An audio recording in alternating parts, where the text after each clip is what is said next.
નમસ્કાર હું છું સરપંચ શ્રી રિપિન ગામિત. આ છે તાપી જિલ્લાના ચીખલદા ગામના યુવા સરપંચ રિપિનભાઈ ગામિત, જે સરકારની વિવિધ યોજનાઓની રીલ્સ બનાવી લોકોના જીવનમાં લાવી રહ્યા છે રિયલ બદલાવ.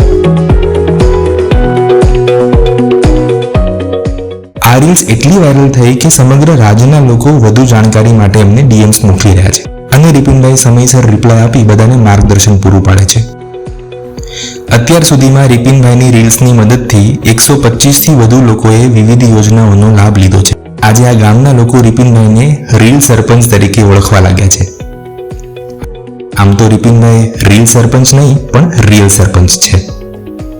જ્યારે હું સરપંચને પદ પર હતો ત્યારે નાના મોટું કામ કરતો હતો, પણ આજુબાજુના ગામોના લોકો મારો સંપર્ક કરે, નાની મોટી યોજના વિશે માહિતી માંગે.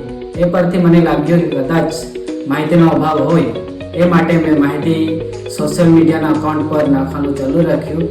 અને જ્યારે મેં વિડીયો નાખ્યો, પહેલો વિડીયો, ત્યારે એ ખૂબ વાયરલ થયો.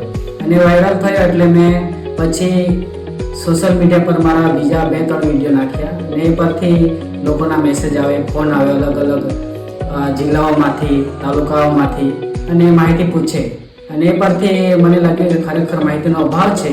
અને એ પરથી પછી મેં સોશિયલ મીડિયા પર મારા અકાઉન્ટ પર વિડીયો બનાવવાનું મેં ચાલુ રાખ્યું. અને એમ કરીને મેં આશરે 20 વિડીયો નાખ્યા છે અને ખૂબ વાયરલ પણ થયા છે. આજ દિન સુધી કેટલા બધા આ યોજનાઓનો લાભ લીધો છે. ગંગા સ્વરૂપા વિધવા સહાય યોજના હોય, કે પછી વૃદ્ધ પેન્શન હોય, નિરાધાર વૃદ્ધ હોય, કે પછી પશુપાલન, ખેતીવાડીથી લઈ અલગ અલગ યોજનાઓ છે. એ યોજનાઓની માહિતી હું પહોંચાડું છું અને ખરેખર યોજનાઓનો લાભ લે છે. અને આ કામ મેં 1 મહિનાની અંદર કર્યું છે ને તો પણ લાખોની અંદર વ્યૂઝ આવે છે અને લોકો ખૂબ માહિતી વિશે પૂછે છે. યોજનાકીય લાભો લોકો સુધી પહોંચે અને દરેક લોકો આ યોજનાઓનો લાભ લે માટે આ તમારા એક શેરથી તમે આ યોગદાન કરી શકો, સેવાનું કાર્ય કરી શકો છો, એ હું તમને અપીલ કરું છું.